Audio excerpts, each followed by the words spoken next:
Hello everyone, welcome to Success Mantra. Today I am going to present line by line NCERT explanation of a chapter in Geography, Manufacturing Industries. Let's start. On the occasion of Diwali, Harish went to a market with his parents.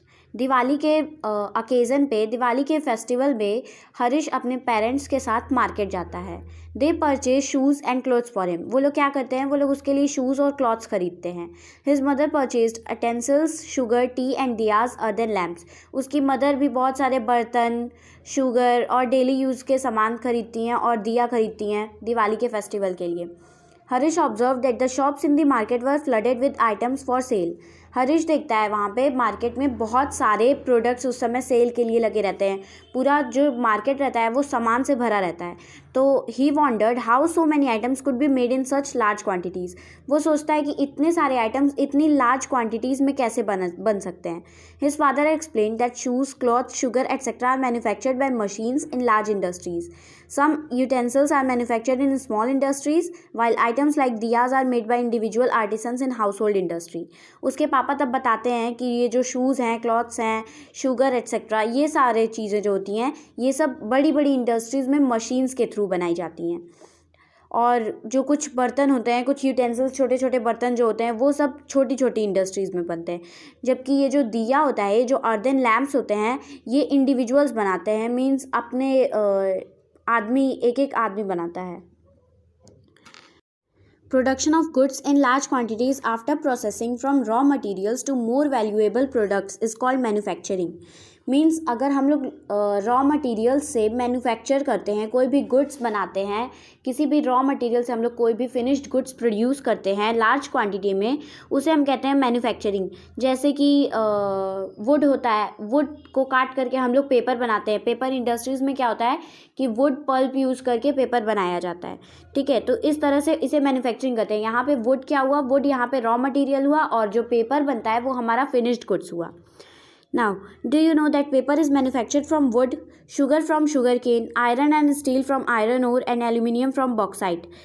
जैसा कि हम सब जानते हैं, जो paper होता है वो वुड से, लकड़ी से बनता है. शुगर जो होता है वो शुगर केन से, गन्ने से बनता है. आयरन और स्टील जो होते हैं वो आयरन और एल्यूमिनियम जो होता है वो बॉक्साइट से बनता है. यानी कि ये सब जो मिनरल्स जो हमारे अर्थ के क्रस्ट में पाए जाते हैं उनसे हम लोग आयरन एंड स्टील एट्सेट्रा बनाते हैं. शुगर केन से बनाते हैं और जो लकड़ी होती है उससे हम पेपर बनाते हैं. तो ये सब जो प्रोसेस हो रहा है जिसमें रॉ मटेरियल्स को हम लोग प्रोसेस्ड गुड्स में कन्वर्ट कर दे रहे हैं, उसे हम कहते हैं manufacturing. Do you also know that some types of cloths are manufactured from yarn which itself is an industrial product. अब देखो, ये जो यार्न होता है जिससे कई सारे डिफरेंट टाइप्स ऑफ क्लॉथ्स बनते हैं, वो भी क्या कहते हैं, इंडस्ट्रियल प्रोडक्ट ही है. वो भी इंडस्ट्रीज़ में ही बनाया जाता है. तो रॉ मटेरियल से यूज़ करके यार्न बनाया जाता है, फिर यार्न से ही हम लोग क्लोथ्स बनाते हैं. ठीक है, तो इसे मैन्युफैक्चरिंग कहते हैं. People employed in the secondary activities manufacture the primary materials into finished goods. जो लोग सेकेंडरी एक्टिविटीज़ में होते हैं, जैसा हमने पढ़ा प्राइमरी सेक्टर और सेकेंडरी सेक्टर और टर्शियरी सेक्टर जो होता है. प्राइमरी सेक्टर में एग्रीकल्चरल रिलेटेड वर्क होते हैं, सेकेंडरी सेक्टर में मैन्युफैक्चरिंग इंडस्ट्रियल वर्क होते हैं, और जो टर्शियरी सेक्टर होता है वो सर्विस सेक्टर होता है. ये सब जो डिफरेंट जॉब्स होती है, डिफरेंट जो सर्विस प्रोवाइड करते हैं उसे टर्शियरी सेक्टर कहते हैं. तो जो लोग मैन्युफैक्चरिंग करते हैं वो लोग सेकेंडरी एक्टिविटीज़, सेकेंडरी सेक्टर में आते हैं, और वो लोग प्राइमरी मटेरियल्स को यानी कि एग्रीकल्चरल प्रोडक्ट्स को फिनिश्ड गुड्स में कन्वर्ट करते हैं. ठीक है, the workers employed in steel factories, car breweries, textile industries, bakeries etcetera fall into this category. जैसे स्टील फैक्ट्रीज हुआ, कार हुआ, टेक्सटाइल इंडस्ट्रीज हुई, ये सब डिफरेंट जो कंपनीज, डिफरेंट जो फैक्ट्रीज हैं, ये इसी कैटेगरी में आती हैं. ये लोग रॉ मटेरियल्स यूज़ करके, प्राइमरी मटेरियल्स यूज़ करके फिनिश्ड गुड्स में बनाती हैं, उसे कन्वर्ट करती हैं. Some people are employed in providing services. कुछ लोग क्या करते हैं, सर्विस देते हैं, जैसा मैंने बताया टर्शियरी सेक्टर के लोग. In this chapter we are mainly concern with manufacturing industries which fall in the secondary sector.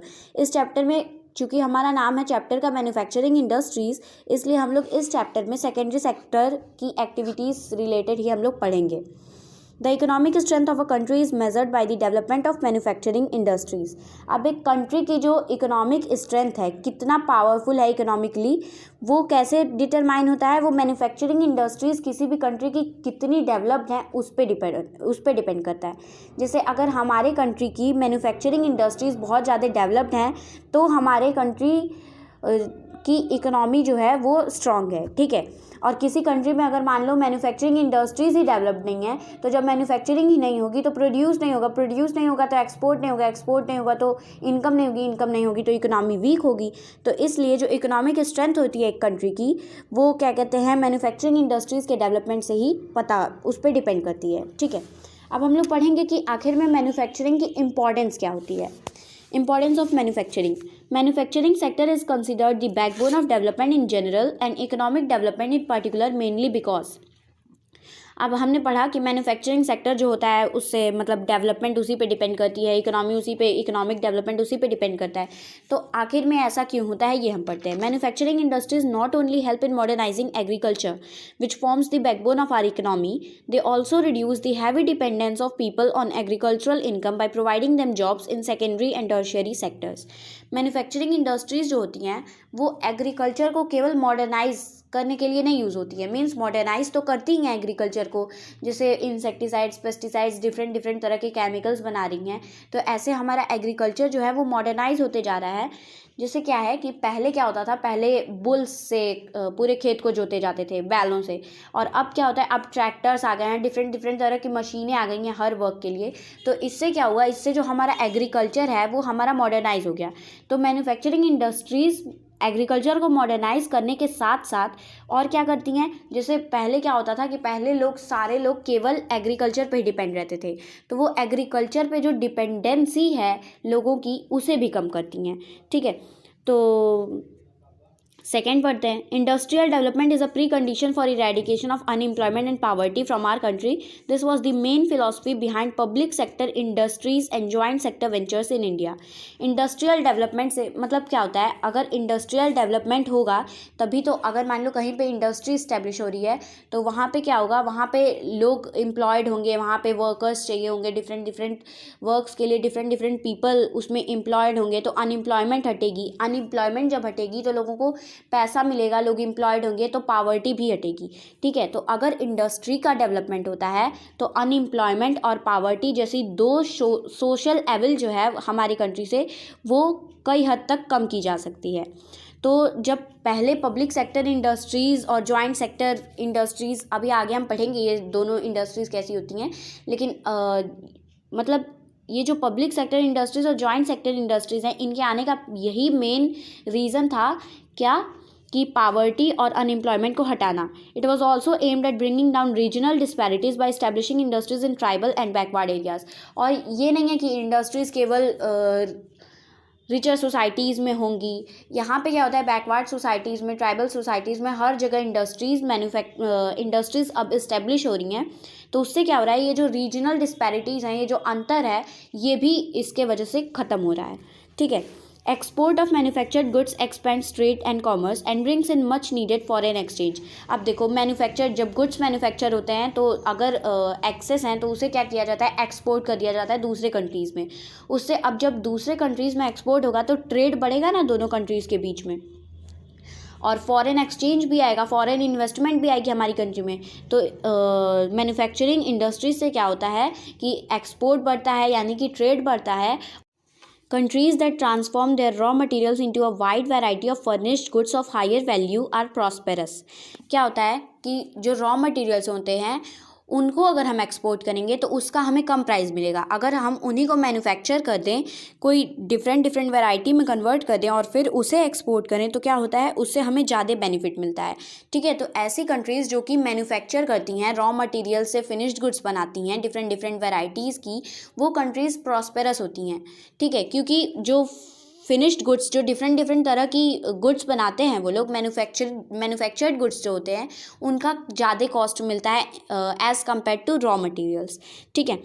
Agriculture and industry are not exclusive of each other, they move hand in hand. अब अगर बात की जाए agriculture की और industry की, तो क्या इंडस्ट्रीज़ के आने से एग्रीकल्चर पे कोई बैड इम्पैक्ट पड़ा? नहीं, एग्रीकल्चर और इंडस्ट्रीज होती हैं वो साथ साथ ही चलती हैं, दे move hand in hand. Means क्या होता है कि अगर इंडस्ट्रीज़ का डेवलपमेंट होगा तो एग्रीकल्चर में भी डेवलपमेंट होगा, ठीक है। और एग्रीकल्चर में डेवलपमेंट होगा तो भी इंडस्ट्री में भी डेवलपमेंट होगा। कैसे? For instance the agro industries in India have given a major boost to agriculture by raising its productivity. अब जो एग्रो इंडस्ट्रीज़ हैं यानी कि एग्रीकल्चरल प्रोडक्ट्स पे जो इंडस्ट्रीज़ बेस्ड होती हैं, उसके एग्रीकल्चरल रॉ मटेरियल्स को वो लोग फिनिश्ड गुड्स में कन्वर्ट करती हैं, उससे क्या होता है, उससे एग्रीकल्चर को बहुत ज़्यादा बूस्ट मिलता है। They depend on the latter for raw materials and sell their products such as irrigation pumps, fertilisers, insecticides, pesticides, plastics and PVC pipes, machines and tools etcetera to the farmers. अब हमने देखा कि agriculture और industry जो होती हैं वो साथ साथ चलती हैं। कैसे? अब जो एग्रीकल्चर है मीन्स जो एग्रीकल्चरल सेक्टर से क्या होता है, हमें रॉ मटेरियल्स मिल जाएगा। मान लीजिए हमें शुगर बनाना है तो हम शुगर केन ले लेंगे, वो एग्रीकल्चरल रॉ मटेरियल ही तो है। और ऐसे डिफरेंट डिफरेंट रॉ मटेरियल्स हम लोग एग्रीकल्चर से लेते हैं, एग्रीकल्चरल सेक्टर से। और इधर क्या होता है, मैन्युफैक्चरिंग इंडस्ट्रीज अब एग्रीकल्चर के लिए क्या करती हैं, ये लोग डिफरेंट डिफरेंट तरह की मशीन्स डेवलप कर रही हैं, और फिर इंसेक्टिसाइड्स, पेस्टिसाइड्स, डिफरेंट तरह के फर्टिलाइजर्स, केमिकल्स, ये सब जो मतलब प्रोडक्शन को इंक्रीज़ कर सकते हैं, एग्रीकल्चरल प्रोडक्शन को, वो मैन्युफैक्चरिंग करते हैं ये लोग, इंडस्ट्रीज़ जो होती हैं। तो इंडस्ट्रीज़ मैन्युफैक्चर्ड गुड्स देती हैं, डिफरेंट डिफरेंट तरह की चीज़ें, जैसे फर्टिलाइजर्स, केमिकल्स, पेस्टिसाइड्स, इंसेक्टिसाइड्स, ये सब। और ये क्या देते हैं, एग्रीकल्चरल सेक्टर से इन्हें रॉ मटेरियल्स मिलता है। Thus, development and competitiveness of manufacturing industry has not only assisted agriculturalists in increasing their production, but also made the production processes very efficient. तो जैसा कि हमने देखा, अब इससे एग्रीकल्चरल प्रोडक्शन ही नहीं केवल इंक्रीज़ होता है, मतलब रॉ मटेरियल्स जब चाहिए होंगे तो प्रोडक्शन तो इंक्रीज़ होगा ही, तो इससे केवल प्रोडक्शन ही नहीं इंक्रीज़ होता है, बल्कि क्या होता है, प्रोडक्शन के जो प्रोसेस हैं वो भी बहुत आसान हो गए हैं, मतलब बहुत ही आसानी से higher value of crops produce हो सकते हैं। ठीक। In the present day world of globalization, our industry needs to be more efficient and competitive. Self sufficiency alone is not enough. अब क्या है कि प्रेजेंट डे में सिनेरियो है कि हमारे ग्लोबलाइजेशन बहुत ज़्यादा बढ़ गया है। ग्लोबलाइजेशन यानी कि डिफरेंट डिफरेंट कंट्रीज़ के बीच में जो ट्रेड होता है, ठीक है। तो अब जब ग्लोबलाइजेशन है बढ़ गया है, तो हमारे कंट्रीज़ में दूसरे कंट्रीज़ के डिफरेंट वैरायटी ऑफ प्रोडक्ट्स आएंगे, और उनकी क्वालिटी अगर हमारे प्रोडक्ट से हाई रही तो हमारे प्रोडक्ट्स को बहुत ज़्यादा लॉस सफ़र करना पड़ेगा। इसलिए हमारी जो मैन्युफैक्चरिंग इंडस्ट्रीज़ हैं उन्हें अब और ज़्यादा कम्पिटिटिव होना पड़ेगा। सेल्फ सफिशिएंसी की बात की गई है यहाँ पे कि self sufficiency alone is not enough, यानी कि इंडिया में केवल इंडिया के लेवल पे अगर हम प्रोड्यूस कर रहे हैं कि इंडिया में चल जाना चाहिए, तो ऐसा नहीं है। अब सेल्फ सफिशिएंसी से काम नहीं चलेगा, अब हमें वर्ल्ड क्लास वैरायटी प्रोड्यूस करनी पड़ेगी, वर्ल्ड क्लास प्रोडक्ट प्रोड्यूस करना पड़ेगा। Our manufactured goods must be at par in quality with those in the international market. Means यही जो मैंने कहा कि इंटरनेशनल मार्केट, ये जो पूरे वर्ल्ड में जो मार्केट चल रही है, उससे हमारी जो प्रोडक्ट्स की क्वालिटी है मैच करनी चाहिए, तभी जाके कंपटीशन बराबरी का होता है। तो अगर दोनों की क्वालिटी अच्छी रहेगी तभी तो, अगर हमारे प्रोडक्ट्स की क्वालिटी ख़राब रहेगी तो हमारे प्रोडक्ट्स को तो वैसे ही डाउन कर दिया जाएगा। Only then we will be able to compete in the international market. अगर हमारे प्रोडक्ट्स की क्वालिटी अच्छी रहेगी, कॉस्ट सही रहेगा, तभी जाकर के हम लोग इंटरनेशनल मार्केट में कम्पीट कर पाएंगे। Contribution of industry to national economy. Over the last 2 decades, the share of manufacturing sector has stagnated at 17% of GDP out of a total of 27% for the industry, which includes 10% for mining, quarrying, electricity and gas. अब अगर देखा जाए कि ये manufacturing industries हमारे GDP में, हमारी economy में कितना कंट्रीब्यूट करती हैं,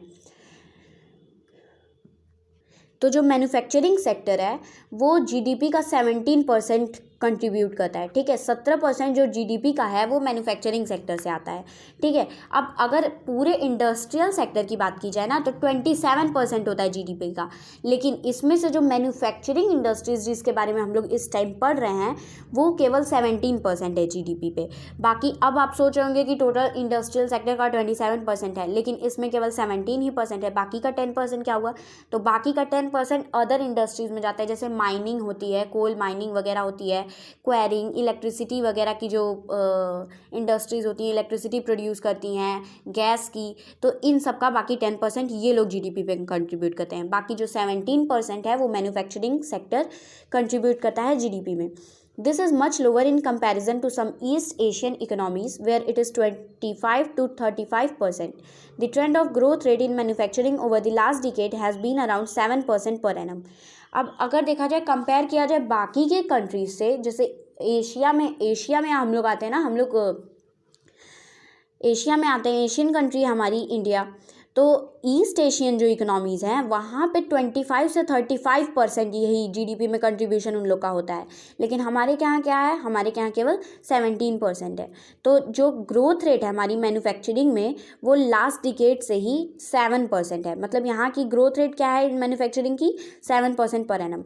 लेकिन जो डिज़ायर्ड ग्रोथ रेट है, मतलब जो चाहिए है, कितना ग्रोथ रेट हमें चाहिए, हमें 12% ग्रोथ रेट चाहिए, लेकिन 7% लास्ट डिकेड से रहा है। लेकिन अगर बात की जाए 2003 से, तो since 2003 manufacturing is once again growing at the rate of 9 to 10% per annum. 2003 से हमारी जो मैन्युफैक्चरिंग है उसमें ग्रोथ आया है, ठीक है, 9 to 10% हमारी मैन्युफैक्चरिंग में ग्रोथ हो रहा है। और डिज़ायर्ड ग्रोथ रेट कितना है, 12%। हो कितना रहा है, 9 to 10%। अब ये जो इकोनॉमिस्ट्स हैं ये लोग प्रेडिक्ट करते हैं कि जो मैन्युफैक्चरिंग है वो अपना नेक्स्ट डिकेड तक अपना गोल पा लेगी, ठीक है, अचीव कर लेगी। तो इसी के लिए the national manufacturing competitiveness council NMCC has been set up with this objective. इसी के लिए एक NMCC एसोसिएशन एक सेटअप किया गया है, किस ऑब्जेक्टिव के साथ, कि जो हमारा डिज़ायर्ड ग्रोथ रेट है वो मैन्युफैक्चरिंग को हमारे हासिल करना है, ठीक है। तो इसके लिए national manufacturing competitiveness council establish किया गया है, ठीक है। यानी कि ये जो मैन्युफैक्चरिंग में जो कंपटीशन है उसके लिए एक काउंसिल इस्टेब्लिश किया गया है कि हमारे में डिज़ायर्ड ग्रोथ रेट आ सके। इंडस्ट्रियल लोकेशन, अब हम इंडस्ट्रीज़ के बारे में पढ़ रहे हैं तो ये हमें पहले सोचना है कि इंडस्ट्रीज़ होनी कहाँ पे चाहिए। तो इंडस्ट्रियल लोकेशन जो होता है ना वो बहुत सारे फैक्टर्स पे डिपेंड करता है। तो पढ़ते हैं, industrial locations are complex in nature, these are influenced by availability of raw material, labour, capital, power and market etcetera. अब देखो ये जो फैक्टर्स जिन पे डिपेंड करता है वो कौन कौन से हैं, रॉ मटेरियल्स, जहाँ पे रॉ मटेरियल्स इजीली मिल जाएं, ठीक है, मतलब सामान अगर हमें बनाना है तो रॉ मटेरियल्स की ज़रूरत पड़ेगी, लेबर्स की ज़रूरत पड़ेगी। अब अकेले अगर हम ही इंडस्ट्री इस्टेब्लिश कर रहे हैं तो वहाँ पे हम ही तो मैन्युफैक्चर कर नहीं पाएंगे सारे गुड्स को।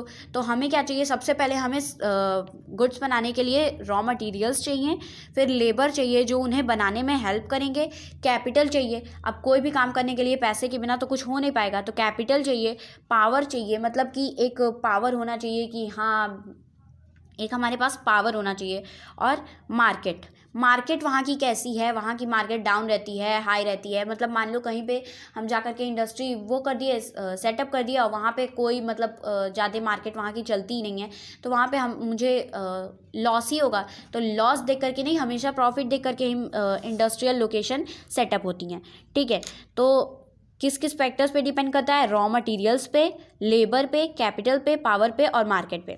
It is rarely possible to find all these factors available at one place. Consequently manufacturing activity tends to locate at the most appropriate place where all the factors of industrial location are either available or can be arranged at lower cost. अब ये सारे जो factor हैं ये एक जगह मिलने तो मुश्किल है, मतलब एक ही जगह आपको हर चीज़ सारी सुविधा मिल जाए, ये तो बहुत ही रेयरली पॉसिबल होता है।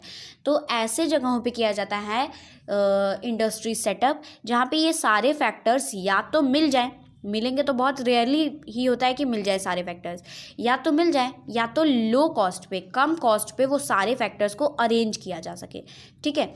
तो इंडस्ट्रियल लोकेशन के बारे में हमने ये जाना। After an industry activities starts urbanisation follows. अब मान लो इंडस्ट्री सेटअप हो गई, इंडस्ट्रियल एक्टिविटीज़ शुरू हो गई, तो अब क्या होगा, धीरे धीरे अगर मान लो कहीं पे इंडस्ट्रीज़ बन गई हैं, बहुत सारे गुड्स प्रोड्यूस हो रहे हैं, तो धीरे धीरे क्या होता है वहाँ पे अर्बनाइजेशन स्टार्ट होने लगता है, यानी कि वहाँ पे शहरीकरण होने लगता है, वहाँ पे सिटी फॉर्म होने लगती है, अर्बन एरियाज़ फॉर्म होने लगते हैं।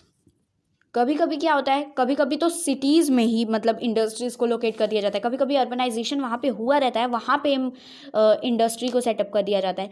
तो जो इंडस्ट्रियलाइजेशन है और अर्बनाइजेशन है ये सब साथ में ही चलते हैं, यानी कि जहाँ पे इंडस्ट्रियलाइजेशन होगा, जहाँ पे इंडस्ट्रीज सेटअप होंगी वहाँ पे शहर बनेगा ही बनेगा, अर्बनाइजेशन होगा ही होगा, और अगर कहीं पे अर्बनाइजेशन है तो वहाँ पे भी इंडस्ट्रियलाइजेशन होगा ही होगा। Cities provide markets and also provide services such as banking, insurance, transport, labor consultants and financial advice etc. to the industry. अब जो हमारे शहर हैं, अब हम ये सोचेंगे कि अर्बनाइजेशन से मतलब क्या लेना देना इंडस्ट्रियलाइजेशन को। तो जो सिटीज़ होती हैं वो मार्केट्स प्रोवाइड करती हैं, डिफरेंट डिफरेंट सर्विसेज प्रोवाइड करती हैं, जैसे बैंकिंग हुआ, इंश्योरेंस हुआ, कोई भी मतलब सपोर्ट देना, इकोनॉमिकल सपोर्ट चाहिए उन्हें तो उसके लिए बैंकिंग हो गई, इंश्योरेंस हो गई, ट्रांसपोर्ट सर्विसेज चाहिए गुड्स को ट्रांसपोर्ट करने के लिए, लेबर चाहिए, कंसल्टेंट्स चाहिए कि मतलब कैसा क्या होना चाहिए, एंड फाइनेंशियल एडवाइस। इन सब चीज़ों के लिए सिटीज़ का होना बहुत ज़्यादा ज़रूरी है इंडस्ट्रीज़ के लिए। Many industries tend to come together to make use of the advantages offered by the urban centres known as agglomeration economies.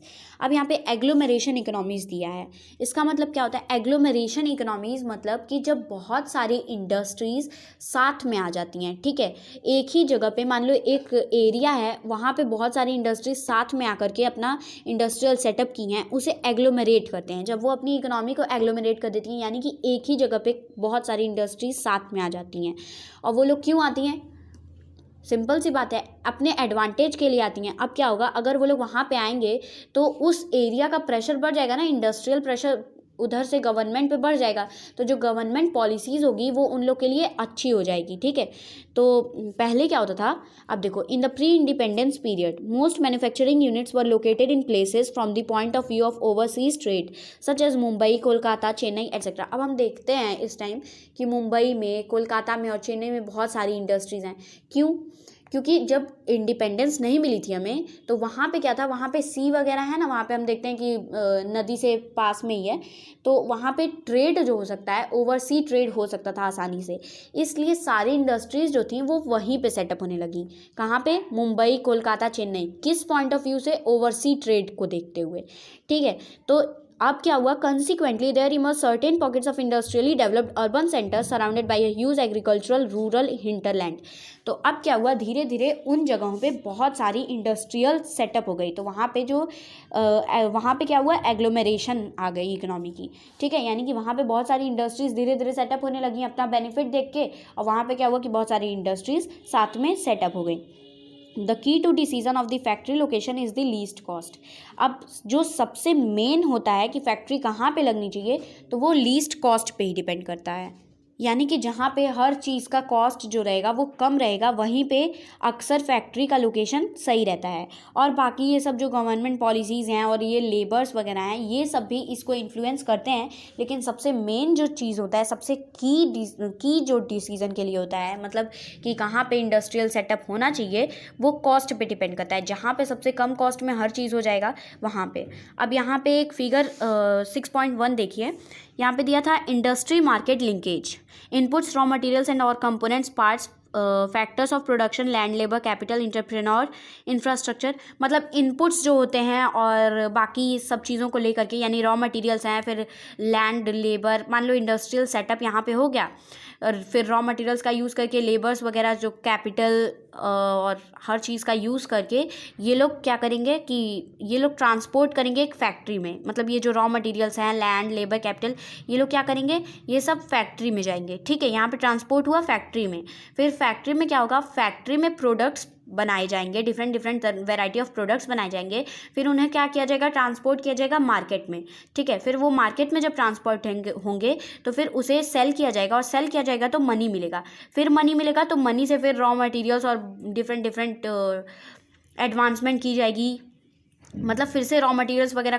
खरीदे जाएंगे, फिर से वो फैक्ट्रीज़ में जाएंगे, फैक्ट्रीज़ में प्रोडक्ट्स बनेंगे, प्रोडक्ट्स मार्केट में जाएंगे और मार्केट में मनी मिलेगी, फिर यही। तो ये इंडस्ट्री और मार्केट में लिंकेज है, ये एक साइकिल टाइप का होता है, ठीक है।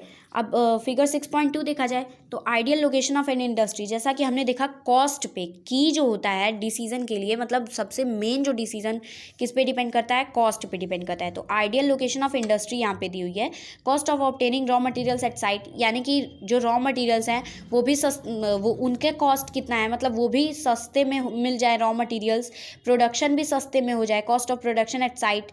फिर जो फैक्ट्री है, decision to locate factory at site, तो इसी पे डिसीजन डिपेंड करता है कि फैक्ट्री कहाँ पे होनी चाहिए, और अगर हम लोग जो प्रोडक्ट्स बने हैं उसको बेच रहे हैं तो उसका कितना कॉस्ट मिल रहा है, ठीक है। तो ये डिपेंड करता है, ये सारे आपस में डिपेंड करते हैं। अब हम देखते हैं क्लासिफिकेशन ऑफ इंडस्ट्रीज़।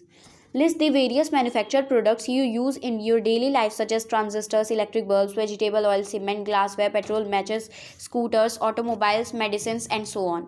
मतलब हम लोग बहुत सारे अपने डेली लाइफ में हम लोग बहुत सारी चीज़ें यूज़ करते हैं, जैसे vegetable oil, electric bulb, different चीज़ें हम लोग यूज़ करते हैं। If we classify the various industries based on a particular criterion then we would be able to understand their manufacturing better. Industries, अब देखो यहाँ पे क्या किया है कि सिंपली यहाँ पे इंडस्ट्रीज़ को क्लासीफाई कर दिया गया है। इंडस्ट्रीज़ तो हमने पढ़ा कि इंडस्ट्रीज़ होती हैं, कहाँ पे इंडस्ट्रीज मतलब सेटअप होती हैं, ये सब अभी तक हमने पढ़ा, कितना कंट्रीब्यूट करती हैं हमारी इकोनॉमी में। अब हम ये देखेंगे कि इंडस्ट्रीज़ कितने टाइप की होती हैं। ठीक है, इंडस्ट्रीज़ को 5 बेसिस पे क्लासीफाई किया गया है। रॉ मटेरियल्स के बेसिस पे, मतलब कैसा सामान यूज़ हो रहा है, उनके मेन रोल के बेसिस पे, यानी कि उनका जो मेन रोल क्या है, कैपिटल इन्वेस्टमेंट के बेसिस पे कितना उस पर खर्चा किया जा रहा है, ओनरशिप के बेसिस पे किसकी इंडस्ट्री रहेगी, और क्या कहते हैं उसके रॉ मटेरियल्स के बेसिस पे कि कैसे मटेरियल्स को प्रोड्यूस किया जाता है, उसका वेट कैसा होता है। ठीक है, तो 5 टाइप्स में क्लासीफाई किया जाता है। पहला हम देखते हैं on the basis of source of raw materials used. अगर हम लोग रॉ मटेरियल्स के बेसिस पे देखें तो there are 2 types of industries, agro based industries and mineral based industries. Agro based यानी कि जो एग्रीकल्चरल प्रोडक्ट्स यूज़ करके जो इंडस्ट्रीज फॉर्म होती हैं। ठीक है, जैसे कॉटन इंडस्ट्री हुआ, woollen, jute, silk, textile, rubber, sugar, T, coffee, edible oil, ये सब क्या होता है। अब कॉटन इंडस्ट्री, जो कॉटन टेक्सटाइल इंडस्ट्री है वो लोग कॉटन यूज़ करती हैं। कॉटन एग्रीकल्चरल प्रोडक्ट ही तो है। जितने भी टेक्सटाइल इंडस्ट्रीज़ हुई ये सब जो होती हैं ये सब एग्रो बेस्ड होती हैं। अब अगर हम मिनरल बेस्ड देखें, यानी कि मिनरल बेस्ड ये जो आयरन और स्टील हो गई, सीमेंट हो गई, यानी कि जो हमारे अर्थ के अंदर मिलती हैं, जो हमारे मिनरल्स मिलती हैं, उससे जो इंडस्ट्रीज़ मतलब उनको जो रॉ मटेरियल्स यूज़ करके जो industries finished goods product produce करती हैं उसे मिनरल बेस्ड कहते हैं। आगे अगर हम मेन रोल के बेसिस पे देखें तो बेसिक और की इंडस्ट्रीज़ होती हैं और कंज्यूमर इंडस्ट्रीज़, यानी कि मेन रोल के बेसिस पे भी 2 टाइप्स ऑफ इंडस्ट्रीज़ होती हैं, बेसिक और की इंडस्ट्रीज़ और कंज्यूमर इंडस्ट्रीज़। अगर बात की जाए बेसिक और की इंडस्ट्रीज़ की तो क्या होता है कि ये लोग रॉ मटेरियल सप्लाई करते हैं। ठीक है, मतलब डिफरेंट जो गुड्स प्रोड्यूस होते हैं। अब जैसा कि हमने पढ़ा कि यार्न हो गया, तो यार्न है क्या, यार्न एक रॉ मटेरियल ही तो है, ये डायरेक्टली यूज़ तो किया नहीं जाता है। और बाकी जो आयरन और स्टील हो गए, कॉपर स्मेल्टिंग, एल्यूमिनियम स्मेल्टिंग, ये सारी जो इंडस्ट्रीज़ होती हैं ये बेसिक या की इंडस्ट्रीज़ होती हैं। ये लोग गुड्स मैन्युफैक्चर करने के लिए रॉ मटेरियल्स प्रोड्यूस करती हैं। ठीक है, और कंज्यूमर इंडस्ट्रीज़ कौन सी होती हैं, जो डायरेक्टली मतलब कंज्यूमर्स द्वारा जो यूज़ की जाए। ठीक है, जैसे शुगर इंडस्ट्री शुगर प्रोड्यूस करती है ना, तो कंज्यूमर्स जो कस्टमर्स होते हैं वो लोग शुगर खरीदते हैं। टूथपेस्ट, पेपर, ये सारी जो चीज़ें होती हैं ये कंज्यूमर इंडस्ट्रीज, यानी कि जो डायरेक्टली कंज्यूमर यूज़ कर सकें वो कंज्यूमर इंडस्ट्री, और जो उसके रॉ मटेरियल्स प्रोड्यूस करके दे वो बेसिक या की इंडस्ट्रीज होती हैं। ठीक है, अब अगर बात की जाए कैपिटल इन्वेस्टमेंट पे तो स्मॉल स्केल इंडस्ट्री होती है और लार्ज स्केल इंडस्ट्री होती है। स्मॉल स्केल इंडस्ट्री मीन्स जिसमें कैपिटल इन्वेस्टमेंट जो है उसमें कम खर्च किया जाए पैसे का। ठीक है, और लार्ज स्केल इंडस्ट्री जिसमें जो कैपिटल इन्वेस्टमेंट है वो ज़्यादा होता है। अब इसमें केवल स्मॉल स्केल इंडस्ट्री के बारे में दिया हुआ है। A small scale industry is defined with reference to the maximum investment allowed on the assets of a unit. उसमें एक मैक्सिमम इन्वेस्टमेंट जो होता है वो लिमिटेड रहता है। ठीक है, कि आप केवल इसमें इतना ही इन्वेस्ट कर सकते हैं। ठीक है, this limit has changed over a period of time. ये टाइम के साथ ये मतलब चेंज हुआ है कि कितना आप उसमें इन्वेस्ट कर सकते हैं। इस टाइम पे प्रेजेंट में जो मैक्सिमम इन्वेस्टमेंट अलाउड है स्मॉल स्केल इंडस्ट्री के लिए वो 1 करोड़ है, यानी कि केवल 1 करोड़ आप यूज़ कर सकते हैं एक स्मॉल स्केल इंडस्ट्री के लिए। ठीक है, अब अगर ओनरशिप के बेसिस पे बात की जाए, यानी कि वो किसका है, कौन एसेट को ओन करता है। ठीक है, तो 4 टाइप्स ऑफ इंडस्ट्रीज होती हैं, public sector, private sector, cooperative sector and joint sector. Public sector की बात की जाए यानी कि जो गवर्नमेंट ओन करती है इंडस्ट्रीज़ को। ठीक है, जैसे कि हो गए भेल, सेल एट्सेट्रा। ठीक है, ये सारी जो इंडस्ट्रीज़ हैं ये पब्लिक सेक्टर इंडस्ट्रीज़ हैं। प्राइवेट सेक्टर इंडस्ट्रीज़ की बात की जाए तो प्राइवेट सेक्टर इंडस्ट्रीज़ यानी कि कोई भी इंडिविजुअल, किसी भी पर्टिकुलर आदमी का अगर कोई इंडस्ट्री है या फिर कुछ ग्रुप ऑफ पर्सनस का एक इंडस्ट्री है तो वो प्राइवेट सेक्टर इंडस्ट्री होगा। जैसे टिस्को हुआ और Bajaj auto limited, Dabur industry, ये सब जो हैं ये इंडिविजुअल्स ओन करते हैं। ठीक है, अब बात की जाए ज्वाइंट सेक्टर, तो ज्वाइंट मतलब ही कि ज्वाइन होना यानी कि मिक्स होना। तो joint sector industries jointly run होती हैं स्टेट एंड इंडिविजुअल्स और अ ग्रुप ऑफ इंडिविजुअल्स, यानी प्राइवेट सेक्टर और पब्लिक सेक्टर जो दोनों मिल करके कोई इंडस्ट्री अगर ओन करते हैं तो उसे जॉइंट सेक्टर कहते हैं। जैसे इसका एग्जांपल है ऑयल इंडिया लिमिटेड, ठीक है। ऑयल इंडिया लिमिटेड जो है वो एक जॉइंट सेक्टर जो कि पब्लिक और प्राइवेट सेक्टर दोनों से ओन होती है। अब कोऑपरेटिव सेक्टर देखा जाए यानी कि कोऑपरेट जिसमें किया जाए, ठीक है। तो cooperative sector industries are owned and operated by the producers or suppliers of raw materials, workers or both. They pool in the resources and share the profits or losses proportionately, such as the sugar industry in Maharashtra, the coir industry in Kerala. अब cooperative sector की बात की जाए तो इसमें क्या होता है, इसमें जो प्रोड्यूसर्स होते हैं, जो लोग रॉ मटेरियल्स को बनाते हैं, वो और वर्कर्स, वो सब साथ मिल करके अगर कोई इंडस्ट्री इस्टेब्लिश करते हैं तो उसे कोऑपरेटिव सेक्टर कहते हैं, ठीक है। तो उसमें क्या होता है कि उसमें जो फार्मर्स वगैरह हैं वो अपने रॉ मटेरियल्स ला के रख देंगे और वर्कर्स जो हैं उसे मैन्युफैक्चर करेंगे और जितना प्रॉफिट होगा वो लोग आपस में अपने शेयर के हिसाब से बांट लेते हैं। जैसे कि इसका एग्जांपल है शुगर इंडस्ट्री। महाराष्ट्र में एक शुगर इंडस्ट्री है जो कि कोऑपरेटिव सेक्टर इंडस्ट्री है, और केरला में एक कॉयर इंडस्ट्री है, वो भी एक कोऑपरेटिव सेक्टर इंडस्ट्री है, ठीक है। अब based on the bulk and weight of raw material and finished goods, अब अगर बुल्क और वेट पे रॉ मटेरियल्स के देखा जाए तो हैवी इंडस्ट्रीज होती हैं और लाइट इंडस्ट्रीज। अब हैवी यानी कि भारी, तो आयरन और स्टील जो होते हैं वो सारे प्रोडक्ट्स जो होते हैं वो हैवी होते हैं, तो ये हैवी इंडस्ट्रीज़ हैं। और लाइट इंडस्ट्रीज़ क्या होती हैं, जो कि लाइट रॉ मटेरियल्स यूज़ करती हैं, ठीक है, और लाइट गुड्स प्रोड्यूस करती हैं। जैसे इलेक्ट्रिकल डिवाइसेस जो होते हैं वो लाइट वेट होते हैं कि नहीं, कंपेयर किया जाए आयरन और स्टील से,